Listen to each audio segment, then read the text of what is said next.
মাহেশের রথযাত্রার এবার ৬২৮তম বর্ষ। সোজা রথ আগামী ৭ই জুলাই, আজ শনিবার। স্নানযাত্রায় দিনভর জগন্নাথ, বলরাম এবং সুভদ্রার বিগ্রহকে স্নান মঞ্চে রাখার সিদ্ধান্ত নেওয়া হয়।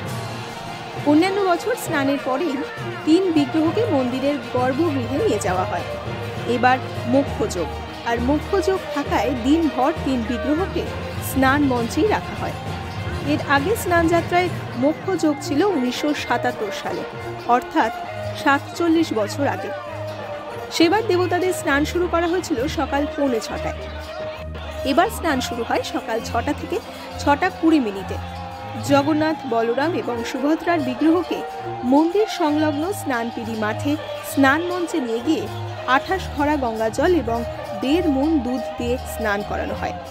মনে করা হয় ওই পরিমাণ দুধ গঙ্গা জলে স্নান করে ৩ দেবতার জ্বর আসে। অন্যান্যবার তাই ৩ স্নানের পর ৩ বিগ্রহকে মন্দিরে ঢুকিয়ে দরজা বন্ধ করে দেওয়া হয়।